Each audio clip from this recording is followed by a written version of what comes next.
Dans cette leçon, nous allons aborder ce qu'on appelle le debug.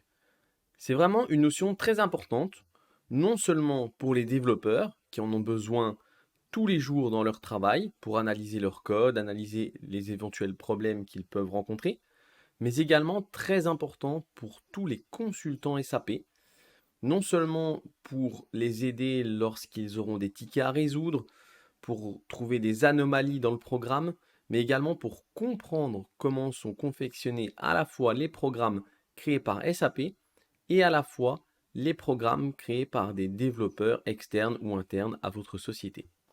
Cette partie est donc essentielle et doit être maîtrisée, donc prêtez une attention particulière à cette leçon.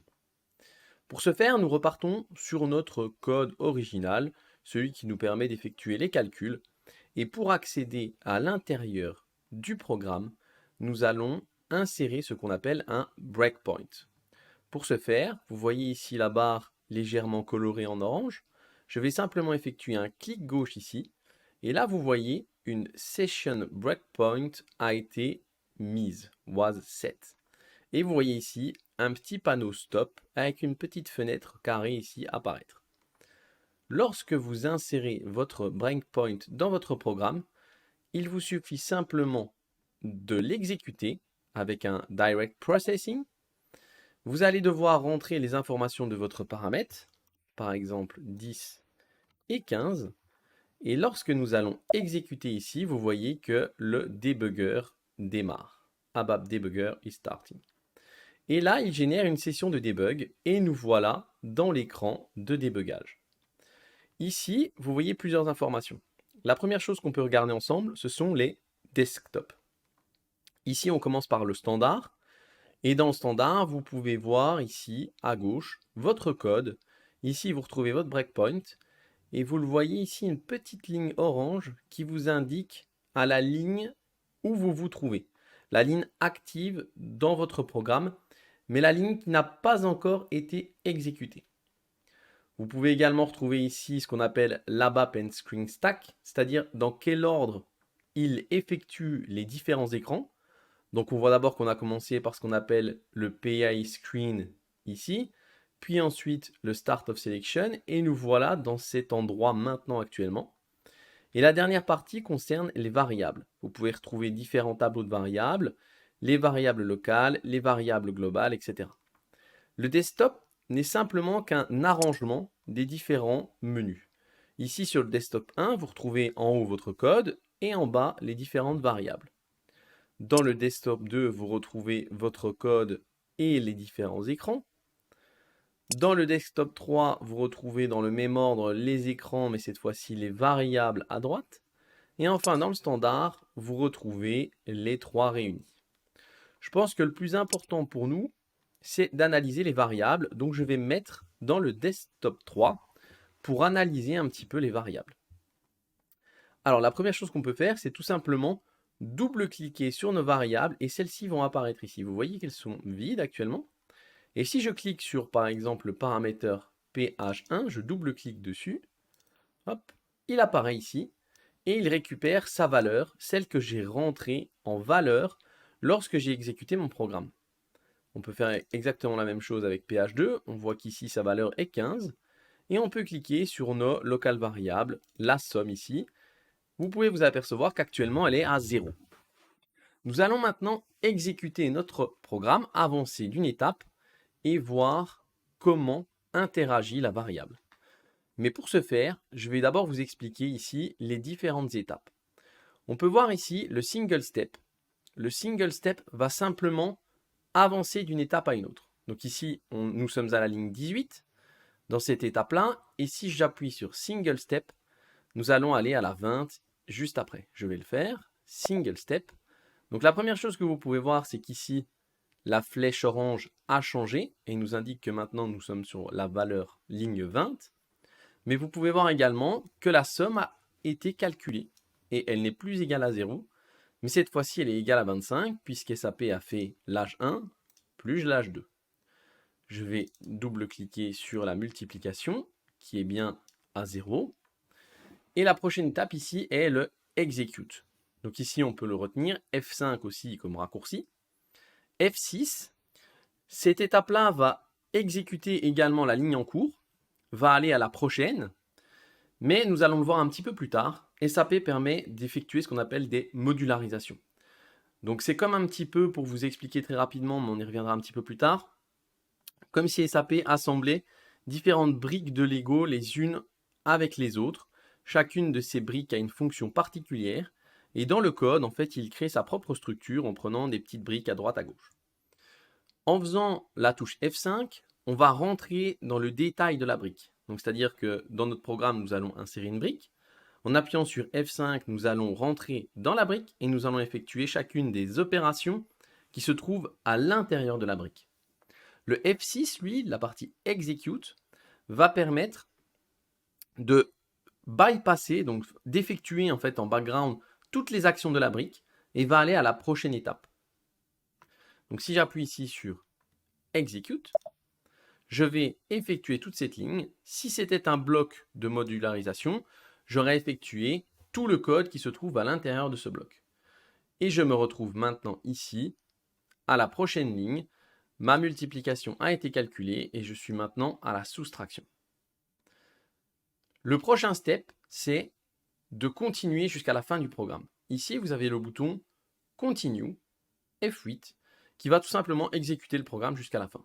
Donc je vais appuyer sur Continue et voilà, nous sommes à la fin de notre programme. Nous avons les différents résultats de calcul et nous pouvons alors revenir en arrière.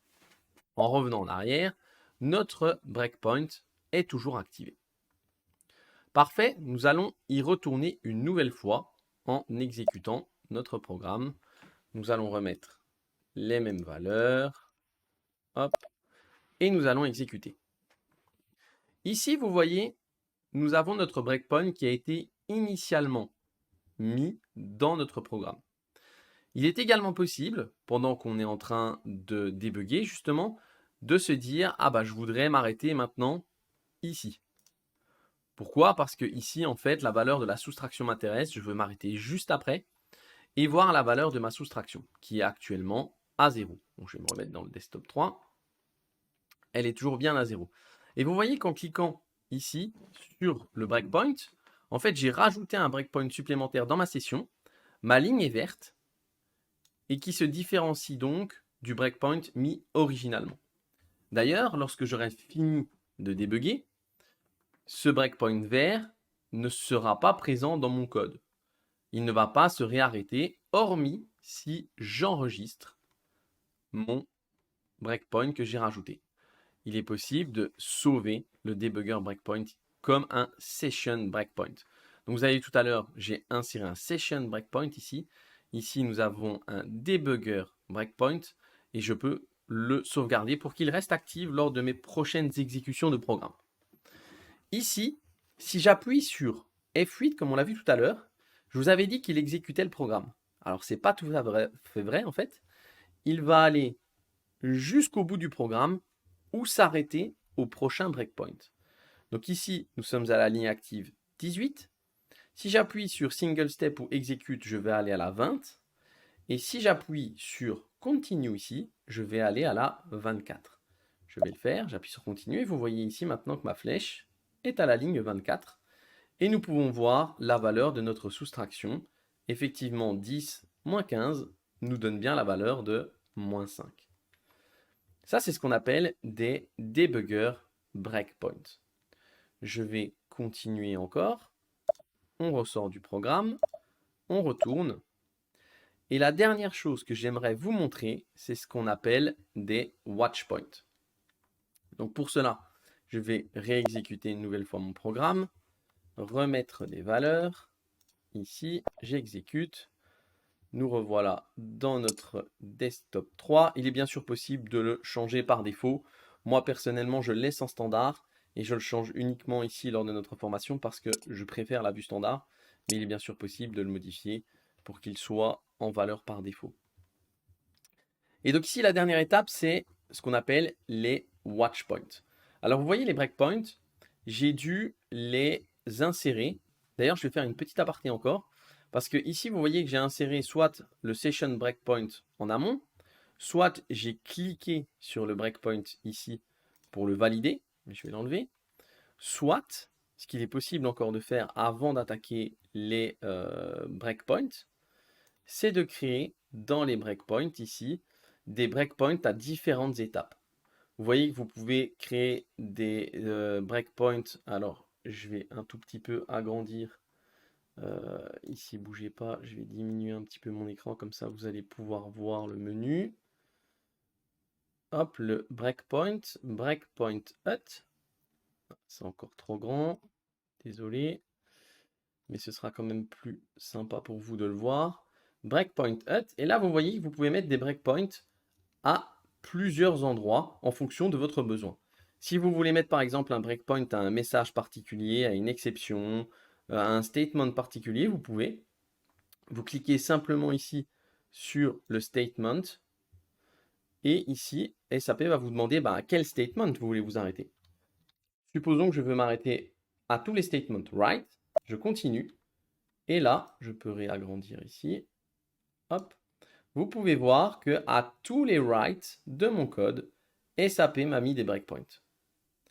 Donc ça, c'est très pratique aussi de pouvoir, donc là, je vais les redire tout simplement, mais c'est très pratique de pouvoir mettre des breakpoints à différents besoins, que ce soit des statements, que ce soit des messages d'exception, etc. Et donc enfin, la dernière chose est ce qu'on appelle le watchpoint, que vous voyez juste ici. La différence entre un breakpoint et un watchpoint est que le breakpoint, je choisis où il va aller. Soit un write, soit un click, soit un breakpoint installé précédemment dans mon programme. Mais quoi qu'il en soit, je choisis de manière arbitraire l'endroit où je vais mettre ce breakpoint et m'arrêter dans le programme.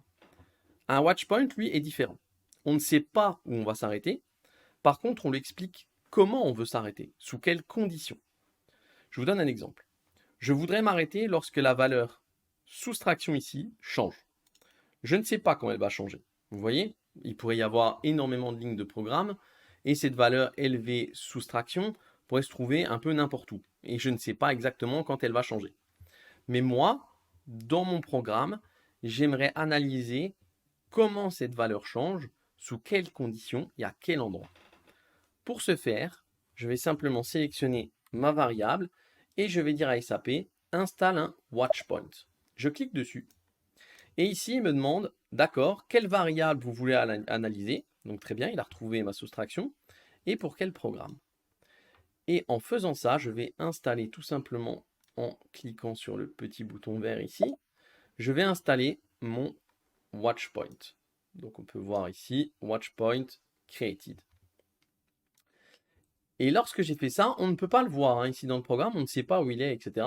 Par contre, SAP l'a en mémoire et je vais appuyer sur la touche Continue.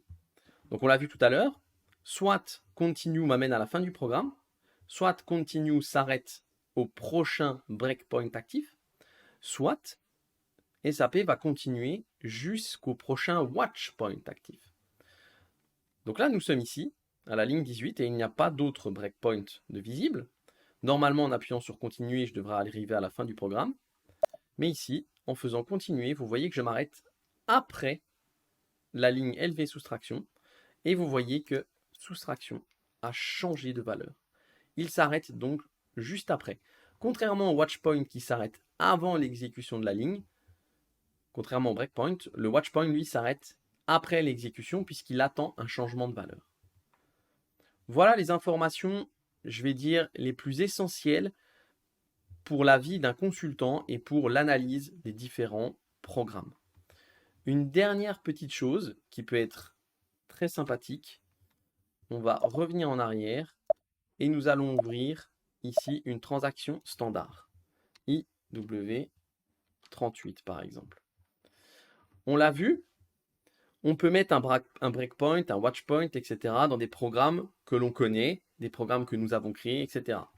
Mais qu'en est-il des différents programmes que SAP met à disposition? Eh bien, il est également possible de les débugger. Et pour ça, dans la barre de transaction, vous devez taper /h. Et en appuyant sur la touche Entrée, vous voyez que vous rentrez en Debugging Switched On. C'est-à-dire que vous avez dit à SAP, j'aimerais ce programme, j'aimerais rentrer dans la partie debug. Et en exécutant ici, vous lancez directement votre ABAP debugger et vous vous retrouvez dans le code de SAP. Donc là, pour le coup, c'est le code que SAP eux-mêmes ont créé pour les transactions standards. Alors, il met un petit peu de temps, mais nous allons quand même y aller. Voilà. Et voilà, nous sommes dans le code directement créé par SAP. Nous pouvons voir déjà les différents écrans qui ont été chargés et à quel endroit nous nous arrêtons. Donc ça aussi, c'est très pratique, même si c'est complexe, parce qu'il y a beaucoup de code, beaucoup d'informations. C'est des transactions, en tout cas celle-ci, très massives. Donc c'est pas toujours évident de le lire. Néanmoins, vous avez la possibilité, comme dans les autres programmes, d'insérer différents watchpoints, d'insérer différents breakpoints à des messages d'erreurs particuliers, etc. Ce qui est très intéressant. Voilà, j'espère que ce petit tour d'horizon concernant le debug vous aura plu et que vous aurez appris les notions. En tout cas, prêtez une attention très particulière à ce cours car il vous sera très utile dans votre vie de consultant. Merci d'avoir regardé cette vidéo. N'hésite pas à nous donner un retour sur cette série et nous dire si le concept te plaît. Je te dis à tout de suite pour notre prochain numéro.